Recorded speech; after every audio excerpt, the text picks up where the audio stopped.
D തടിച്ച് ഏതു നേരവും തിന്നുകൊണ്ടിരുന്നിട്ടാണ് ഇങ്ങനെ ഉരുണ്ടുരുണ്ട് ഫുട്ബോൾ പോലെ ഇരിക്കുന്നത്. ആ സമയത്ത് പോയെന്ന് വ്യായാമം ചെയ്തുകൂടി നിനക്ക്?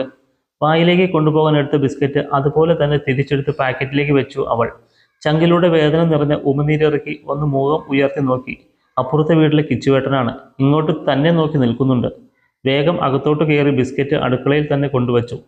പാത്രം കഴുകിക്കൊണ്ടിരിക്കുകയായിരുന്നു മാലിനി. മകളെ ഒന്ന് തിരിഞ്ഞു നോക്കി. മുഖം വാടിയിട്ടുണ്ട്. ഒത്തിരി ഇഷ്ടമാണ് പെണ്ണിന് ബിസ്ക്കറ്റ്. തടി കൂടുമെന്ന് പറഞ്ഞ് കഴിക്കില്ല ഇപ്പോൾ കുറച്ച് നാളായിട്ട്. നിർബന്ധിച്ചു കഴിക്കാൻ കൊടുത്തു വിട്ടതാ താൻ. ആരെങ്കിലും എന്തെങ്കിലും പറഞ്ഞു കാണും, അതാണ് കഴിക്കാതെ കൊണ്ടുവച്ചത്. തൻ്റെ കുഞ്ഞിനെന്നാണാവോ ഒന്ന് സന്തോഷം ഉണ്ടാകുക. മാലിന്യ തൻ്റെ മകളെ ഓർത്തൊന്ന് നെടുവീർപ്പിട്ടു. മുഖം കുനിച്ച് വേദനയുടെ റൂമിലേക്ക് നടന്നു അവൾ. ഇവൾ ദക്ഷിത മഹാദേവൻ. മഹാദേവന്റെയും ഭാര്യ മാലിന്യയുടെയും 2 മക്കളിൽ ഇളയവൾ. മൂത്തത് ഒരു ചേട്ടൻ ദർശൻ.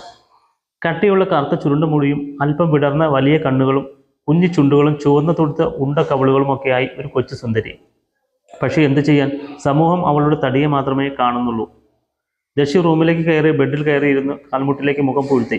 പറയാനുള്ളവർ പറഞ്ഞിട്ട് അവരുടെ പണി നോക്കി പോയി കളയും. കേൾക്കുന്നവന്റെ മനസ്സ് വേദനിച്ചതോ ഒന്നും അവരറിയാൻ പോലുമില്ല. ദക്ഷിന്നോ ദക്ഷിത എന്നോ ഒക്കെ വിളിക്കുന്നവർ ചുരുക്കം പേരെ കാണും. ഡി തടിച്ചി എന്നാ എല്ലാവരും വിളിക്കാം. എന്ത് ചെയ്യാനാ? എന്തു ചെയ്തിട്ടും ഈ തടിയൊന്നും കുറയുന്നില്ലെന്നേ. പറയുന്നവർക്ക് എളുപ്പമാണ്. വ്യായാമം ചെയ്യാനും ഡയറ്റ് ചെയ്യാനും ഒക്കെ പറഞ്ഞാൽ മതി അവർക്ക്. പക്ഷെ അതിൻ്റെ ബുദ്ധിമുട്ട് നമുക്കല്ലേ അറിയൂ. പട്ടിണി കിടന്നും എക്സസൈസ് ചെയ്തുമൊക്കെ ഒത്തിരി നോക്കിയത് തടി കുറയ്ക്കാൻ. വയ്യാണ്ടായി. എന്നല്ലാതെ ഒരു മാറ്റവും ഉണ്ടായിട്ടില്ല ഇതുവരെ. എവിടെയെങ്കിലും പോകാൻ മടിയാണ്. കുടുംബങ്ങളിലൊക്കെ പോകുമ്പോൾ ഈ തടിയെക്കുറിച്ച് തന്നെ ചോദിക്കും. തനിക്ക് ഇന്ന് വരെ നല്ലൊരു സുഹൃത്തുണ്ടായിട്ടില്ല. എല്ലാവർക്കും കൂടെ കൂട്ടാനും കൂടെ കൊണ്ടു നടക്കാനും ഒക്കെ മോശമാണ്. അതുകൊണ്ട് അങ്ങോട്ട് ചെല്ലാറുമില്ല. ഇഷ്ടപ്പെട്ട ഡ്രസ്സ് ഇടാനോ ഇഷ്ടമുള്ള ഭക്ഷണം കഴിക്കാനോ ഒന്നും കഴിയാത്ത വേദന എത്രയോ അറിയൂ. അതൊന്നും ആരും മനസ്സിലാക്കിയില്ല. തിന്ന് തടിച്ചതല്ലേ, എക്സസൈസ് ചെയ്യാനിട്ടാണ് എന്നൊക്കെ ആളുകൾ ചിന്തിക്കൂ.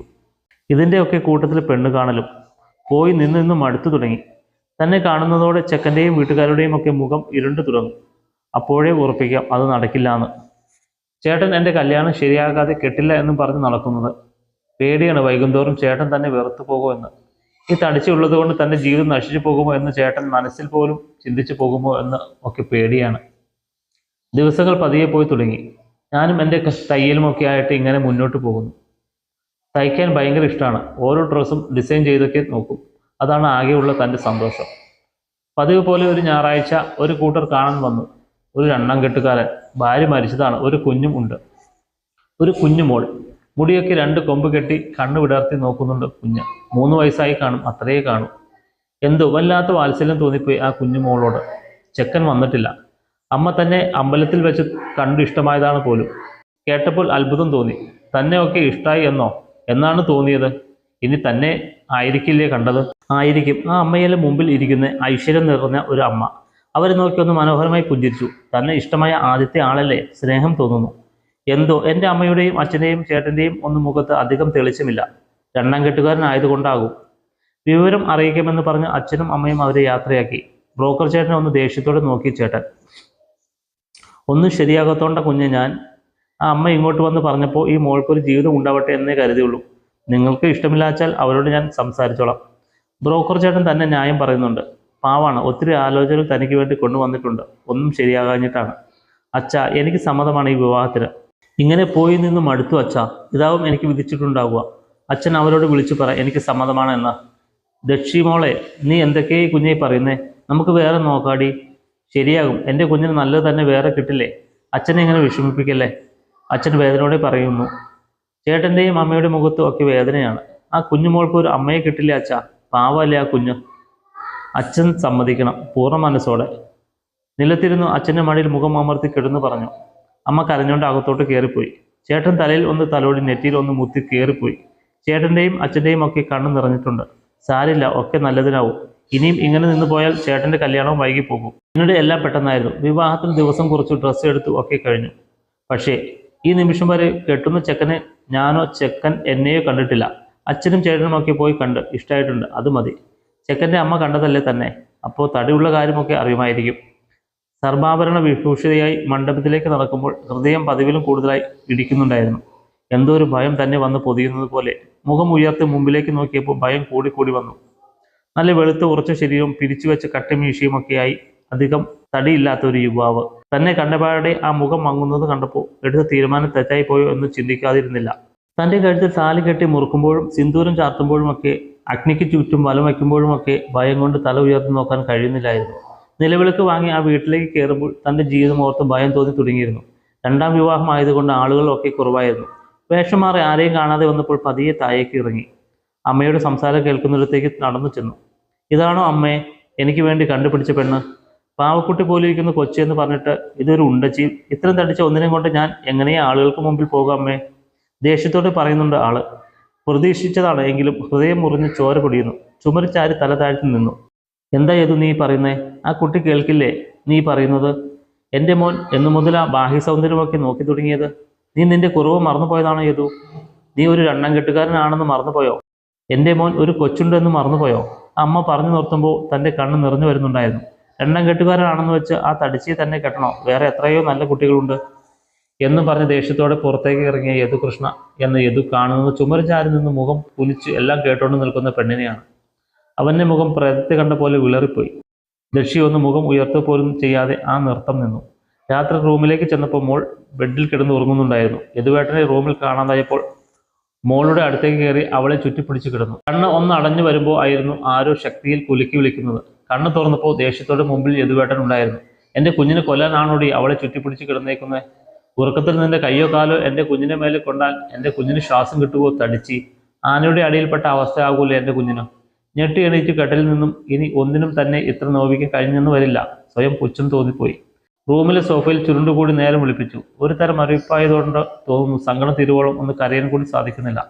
തൻ്റെ ജീവിതത്തിനെ കുറിച്ച് ഒരു ഏകദേശ ധാരണ മനസ്സിലായപ്പോൾ അതുമായിട്ട് പൊരുത്തപ്പെടാൻ മനസ്സിൽ പറഞ്ഞു പഠിപ്പിച്ചു.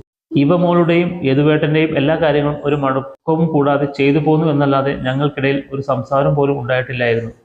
യദുവേട്ടനും മോളും ബെഡിലും താൻ സോഫയിലും കിടന്ന് മറ്റാരെയും ഒന്നും അറിയിക്കാതെ ഞാൻ എൻ്റെ ജീവിതം മുന്നോട്ട് കൊണ്ടുപോയി. പകൽ യദുവേട്ടൻ ഓഫീസിലേക്ക് പോകുമ്പോൾ മോൾക്ക് വേണ്ടി പല മോഡലിൽ ഉടുപ്പുകൾ തയ്ച്ച് സമയം കളയും. ഞാൻ എൻ്റെ ജീവിതവുമായി പുതിയെ പൊരുത്തപ്പെട്ടു തുടങ്ങി. താലി കെട്ടിയവനോടുള്ള പ്രണയം മനസ്സിൽ വളർന്നു തുടങ്ങി. എപ്പോഴും പേടി കാരണം ഒരു നിലയ്ക്ക് പ്രകടിപ്പിക്കാൻ പോയില്ല. മോളും അമ്മയും മാത്രമേ തൻ്റെ ലോകം. ഒരു ദിവസം യദുവേട്ടൻ ഓഫീസിൽ നിന്നും വരുന്ന നേരം കഴിഞ്ഞും വന്ന് കാണാതായപ്പോൾ പേടി തോന്നി തുടങ്ങി. എന്തോ അരുതാത്തത് സംഭവിക്കാൻ പോകുന്ന പോലെ. രാത്രി അമ്മയുടെ ഫോണിലേക്ക് ഒരു കോൾ വന്നു. യദുവേട്ടൻ ആക്സിഡന്റ് പറ്റിയിട്ടുണ്ട്, സിറ്റി ഹോസ്പിറ്റലിൽ അഡ്മിറ്റാണ്. അമ്മ കരഞ്ഞുകൊണ്ട് കാര്യം പറയുമ്പോൾ തനിക്കാകെ ഒരു മരവിപ്പായിരുന്നു. മുമ്പിൽ ആകെ ഒരു ശൂന്യത ആയിരുന്നു. ബോധം മറിഞ്ഞ് താഴേക്ക് വീഴുമ്പോൾ അമ്മ പേടിയോടെ അടുത്തേക്ക് വരുന്നുണ്ടായിരുന്നു. കണ്ണു തുറക്കുമ്പോൾ ഹോസ്പിറ്റലിലായിരുന്നു. പരിഭ്രാന്തിയോടെ എഴുന്നേൽക്കുമ്പോഴാണ് കയ്യിലെ ക്യാനുല ശ്രദ്ധിക്കുന്നത്. ചുറ്റും നോക്കിയപ്പോൾ അമ്മയും ഇവമോളും എൻ്റെ അച്ഛനും അമ്മയും ചേട്ടനുമൊക്കെ ഇരിക്കുന്നുണ്ടായിരുന്നു. കണ്ണുകൾ പിന്നെയും ഓടിച്ചപ്പോഴാണ് തന്നെ നോക്കി കിടക്കുന്ന യദുവേട്ടനെ കാണുന്നത്. തലയിലും കയ്യിലും കാലിലുമൊക്കെ കെട്ടുമായിട്ട് കിടക്കുന്നത് കണ്ടപ്പോൾ ഞാൻ പോലും അറിയാതെ എൻ്റെ കണ്ണ് നിറഞ്ഞൊഴുകാൻ തുടങ്ങിയിരുന്നു. ആ കണ്ണുകളിൽ അവിശ്വസനീയതയോ അത്ഭുതമോ അങ്ങനെ എന്തൊക്കെയോ കൂടി കലർന്ന ഒരു ഭാവമായിരുന്നു. അപ്പോൾ തൻ്റെ മുഖത്ത് നിന്ന് കണ്ണെടുക്കാതെ നോക്കിക്കിടക്കുന്നത് കണ്ടപ്പോൾ സങ്കടം കൊണ്ട് എൻ്റെ ചുണ്ടു വിതുമ്പി തുടങ്ങിയിരുന്നു. ആക്സിഡന്റ് പറ്റിയതറിഞ്ഞ് വന്നവരുടെ കൂടെ ദക്ഷിയെ തിരിഞ്ഞിരുന്നു ആ കണ്ണുകൾ. വാക്കുകൾ കൊണ്ട് വേദനിപ്പിച്ചതല്ലേ, സന്തോഷിക്കുന്നുണ്ടാവും ആ തടിച്ച് എന്ന് പ്രതീക്ഷിച്ചു നോക്കിയപ്പോൾ പെണ്ണിനെ അവരുടെ കൂടെ ഒന്നും കണ്ടില്ല. അപകടം പറ്റിയപ്പോൾ ഒന്ന് വന്ന് കാണാൻ പോലും തോന്നിയില്ലല്ലോ പെണ്ണിന്. ഒന്നുമില്ലേലും ഞാൻ അവളുടെ ഭർത്താവല്ലേ. അയ്യോ, താനിത് എന്തൊക്കെയോ ചിന്തിക്കുന്നേ. ആ തടിച്ച് വന്നാലും ഇല്ലേലും തനിക്കെന്താ? അല്ലേലും ഒരു ഭാര്യ എന്ന പരിഗണന താനിതുവരെ അവൾക്ക് കൊടുത്തിട്ടില്ലല്ലോ. മനസ്സ് സ്വയം ആശ്വസിച്ചു കണ്ടെത്തുന്നുണ്ടായിരുന്നു. എന്തേ തടിച്ച് വരാത്തിൽ തനിക്ക് വേദനിക്കുന്നുണ്ടോ? സ്വയം ഉള്ളിൽ ചോദിച്ചു പോയി. ദേഷ്യം തോന്നുന്നുണ്ടായിരുന്നു. കണ്ണടിച്ച് അങ്ങനെ കിടന്നു, ആരോടോ ഉള്ള വാശി പോലെ. പിന്നീട് എപ്പോഴും കണ്ണ് തുറക്കുമ്പോൾ അപ്പുറത്തെ ബെഡിൽ കയ്യിൽ ക്യാനുലൊക്കെ ആയി ബോധമില്ലാതെ കിടക്കുന്നു ആ തടിച്ചയാണ് കാണുന്നത്. ഇവൾക്കിത് എന്ത് പറ്റി? സംശയദൃഷ്ടിയോടെ അമ്മയെ നോക്കിയപ്പോഴാണ് അറിയുന്നത്. തനിക്ക് ആക്സിഡന്റ് പറ്റിയെന്ന് അറിഞ്ഞപ്പോൾ ബോധം മറിഞ്ഞു വീണതാണത്രേ. ഇതുവരെ കാഷ്വാലിറ്റിയിലായിരുന്നു. താലി കെട്ടി കൂടെ കൂട്ടിയിട്ട് 2 മാസമായി. ഇത്ര ദിവസത്തിൽ ഒരിക്കൽ പോലും ഒരു നോട്ടം കൊണ്ട് പോലും സ്നേഹം കൊടുത്തിട്ടില്ല. വാക്കുകൾ കൊണ്ട് എന്ന് വേദനിപ്പിച്ചിട്ടേ ഉള്ളൂ. എന്നിട്ടും തനിക്ക് വേണ്ടി ആദ്യമായിട്ട് ഈ തടിച്ചയോട് സ്നേഹം തോന്നുന്നു. ആ മുഖത്തേക്ക് തന്നെ നോക്കിക്കിടക്കുമ്പോൾ ഈ തടിച്ചയ്ക്ക് ഇത്രയും ഭംഗി ഉണ്ടായിരുന്നു എന്ന് തോന്നാതിരുന്നില്ല. ആ ഉണ്ട കവളും കുഞ്ഞു ചുണ്ടുകളും ഒക്കെ കണ്ടപ്പോൾ ആ കവളിൽ ഒരു കടി വെച്ച് കൊടുക്കാൻ തോന്നി. അയ്യേ, താനിതെന്തൊക്കെയാ ചിന്തിക്കുന്നേ? എൻ്റെ പെണ്ണല്ലേ ഞാൻ താലി കെട്ടിയവൾ എന്ന് മനസ്സ് വാദിക്കുന്നുണ്ടായിരുന്നു. ഹോസ്പിറ്റലിലും പിന്നീട് വീട്ടിലേക്കും പോയപ്പോഴും ഒക്കെ തൻ്റെ എല്ലാ കാര്യങ്ങളും ഒരു മടിയും കൂടാതെ ചെയ്തു തരുന്നത് കാണുമ്പോൾ ഈ തടിച്ചോട് സ്നേഹം കൂടിയിട്ടേ ഉള്ളൂ. ഇവമോളും അവളും തമ്മിലുള്ള ബോണ്ട് കാണുമ്പോൾ കണ്ണും മനസ്സും നിറഞ്ഞു തുടങ്ങും. ആ തടിച്ച് അടുത്തുള്ളപ്പോൾ എൻ്റെ കണ്ണിലും മനസ്സിലും ഈ പെണ്ണിനെ മാത്രമേ കാണുന്നുള്ളൂ. മറ്റൊന്നും ശ്രദ്ധിക്കാതെ തൻ്റെ കണ്ണെടുക്കാതെയുള്ള നോട്ടം കാണുമ്പോൾ പരിഭ്രമം കൊണ്ട് വിറയ്ക്കുന്നുണ്ടാവും പെണ്ണ്. നെറ്റിയിലും മേൽച്ചുണ്ടിലും വിയർപ്പ് പൊടിഞ്ഞ് ആ ഇളം റോസ് ചുണ്ടുകൾ വിറയ്ക്കുന്നത് കാണുമ്പോൾ തൻ്റെ ചുണ്ടുകൾ കൊണ്ട് ഇതിൽ ഒന്ന് പൊതിയാൻ തോന്നിപ്പോകും. അപ്പോൾ നോട്ടം മാറ്റിക്കളയും. ഇല്ലെങ്കിൽ തൻ്റെ ഈ അവസ്ഥയിൽ അത് പ്രശ്നമാണ്. കണ്ണടച്ച് ചുണ്ടിൽ ഒരു കുഞ്ഞു ചിരിയുമായിട്ട് അങ്ങനെ കിടക്കും. ഇതൊന്ന് മാറിക്കോട്ടെ പെണ്ണെ, എന്നിട്ട് വേണം. മനസ്സിൽ ഇതുവരെ ഇല്ലാത്ത അത്രയും സന്തോഷം വന്ന് നിറയും. ബാത്റൂമിലേക്ക് കൊണ്ടുപോകാൻ ഒക്കെ തന്നെ താങ്ങി പിടിക്കുമ്പോൾ പഞ്ഞിക്കെട്ട് പോലത്തെ ആ ശരീരം തന്നെ മോഹിപ്പിച്ചു തുടങ്ങിയിരുന്നു. കയ്യിലെയും കാലിലെയും തലയിലെയും ഒക്കെ കെട്ടയച്ചൊന്ന് മാറി വന്നപ്പോൾ പെണ്ണിന് തൻ്റെ മുമ്പിൽ തീരെ കിട്ടാതായി. ഒളിച്ചു കളിയാണ് പെണ്ണിന്. മുമ്പിലേക്ക് വരില്ല. അത് കാണുമ്പോൾ ദേഷ്യത്തേക്കാൾ ഏറെ കള്ളച്ചിരിയാണ് തന്നിൽ നിറയുക. ദച്ചു, ഒന്നിങ്ങ് വന്നേ, എൻ്റെ മരുന്നെവിടെ പെണ്ണെ? ചുണ്ടിലൊളിപ്പിച്ച കള്ളിച്ചിരിയോടെ പെണ്ണിനെ വിളിക്കുമ്പോൾ കാണാതെ തന്നെ അറിയാം ആ തടിച്ച് സന്തോഷം കൊണ്ട് കണ്ണു നിറയ്ക്കുന്നുണ്ടാവുമെന്ന്. ആദ്യമായിട്ടാണ് ഞാൻ പേരെടുത്ത് പെണ്ണിനെ വിളിക്കുന്നത്. ബെഡിലേക്ക് ഒന്ന് നോക്കി മോൾ അച്ഛൻ്റെ കള്ളത്തരമൊന്നും അറിയാണ്ട് സുഖനിദ്രയിലാണ്. കണ്ണു നിറച്ചുകൊണ്ട് കയറി വന്ന് പെണ്ണിനെ റൂമിലേക്ക് കയറേണ്ട താമസം. പുറകിലൂടെ ചുറ്റിപ്പിടിച്ച് ഒരു കൈ കൊണ്ട് വാതിലടച്ച് കുറ്റിയിട്ടിരുന്നു. അവളുടെ കണ്ണിൽ നിന്നും കണ്ണുനീർ ഇറ്റിറ്റ് ചുറ്റിപ്പിടിച്ച എൻ്റെ കയ്യിലേക്ക് വീഴുന്നുണ്ടായിരുന്നു. കാതോരം മുഖം അടുപ്പിച്ച് ആ ചെവിയിൽ ഒന്നും അമർത്തി ചുംബിച്ചു. ക്ഷമിക്കടി പെണ്ണെ, നിന്റെ യദുവേട്ടനല്ലേ പറയുമ്പോൾ തൻ്റെ ശബ്ദം ഇടറിയിരുന്നു. തേങ്ങി തേങ്ങി എന്തോ പിറുപുറത്തുകൊണ്ട് കരയുന്നത് കേട്ടപ്പോൾ തിരിച്ചു നിർത്തി ആ കണ്ണിലേക്ക് നോക്കിപ്പോയി. ഞാൻ ചേരില്ല, തടിച്ചിയ, പതുക്കെ പദം പറയുന്നുണ്ട് പെണ്ണ്. ഈ തടിച്ചില്ലാതെ ഇനി നിന്റെ യദുവേട്ടൻ പറ്റില്ലാട്ടോ, മരിച്ചു പോകും ഞാൻ. കണ്ണും ചുണ്ടും കൂർപ്പിച്ച് പിടിച്ച് കരഞ്ഞു കലങ്ങി കണ്ണീരോടെ നോക്കി പേടിപ്പിക്കുന്നുണ്ട് പെണ്ണ്. മരിച്ചു പോകും എന്ന് പറഞ്ഞതിനാലാണ്. ആ നോട്ടം കണ്ടപ്പോൾ ഇടുപ്പിലൂടെ ചുറ്റി വരഞ്ഞ് ആ ചുണ്ടിലേക്ക് ചുണ്ട് ചേർത്ത് വെച്ചു. ആ ചുണ്ടിൻ്റെ മൃദുത്വവും നനവും തൻ്റെ സകല നിയന്ത്രണവും കളയാൻ പാകത്തിലായിരുന്നു. പെണ്ണ് കുറുകിക്കൊണ്ട് ഒന്നുകൂടി ചേർത്ത് നിന്നപ്പോൾ തൻ്റെ നിയന്ത്രണത്തിൻ്റെ സകല സീമയും പൊട്ടിച്ചിരുന്നു. തൻ്റെ തടിച്ചയെ ചുംബിച്ചുകൊണ്ട് തന്നെ വെറും നിലത്തേക്ക് ചാഴ്ച കെടുത്തുമ്പോൾ ഇത്രയും നാളും വേദനിപ്പിച്ചു നിൽക്കിയ മനസ്സാൽ ഞാൻ ക്ഷമ ചോദിക്കുന്നുണ്ടായിരുന്നു. ഇന്നീ തടിച്ചയാണ് എൻ്റെ ലോകം തന്നെ. ആ പഞ്ഞിക്കെട്ടിന് കെട്ടിപ്പിടിക്കാതെ ഉറങ്ങാൻ പോലും താൻ ഇന്ന് കഴിയാത്ത അത്രയോ ഞാൻ ആ തടിച്ചിലേക്ക് ഒതുങ്ങിപ്പോയിരുന്നു. ഇപ്പോൾ എൻ്റെ തടിച്ചയ്ക്ക് നിറഞ്ഞ പുഞ്ചിരിയാണ് മുഖത്തെപ്പോഴും. പഴയ അപകർഷതയും സങ്കടവും ഒക്കെ ഞാൻ എൻ്റെ സ്നേഹം കൊണ്ട് അവളിൽ നിന്നും എടുത്തു കളഞ്ഞു. ഇന്ന് എൻ്റെ പഞ്ഞിക്കെട്ട് അറിയപ്പെടുന്ന ഒരു ഡിസൈനറാണ്. ഞങ്ങളുടെ നാട്ടിൽ തന്നെ ഞാനൊരു ബോട്ടിക്കും ഇട്ടുകൊടുത്തിട്ടുണ്ട്. എൻ്റെ തടിച്ചയ്ക്ക് ഇപ്പോൾ എൻ്റെയും യുവമോളുടെയും കാര്യങ്ങൾ നോക്കാൻ സമയം കിട്ടുന്നില്ല എന്ന പരാതി മാത്രമേ ഉള്ളൂ. അവരങ്ങനെ സന്തോഷത്തോടെ ജീവിക്കട്ടെ അല്ലേ.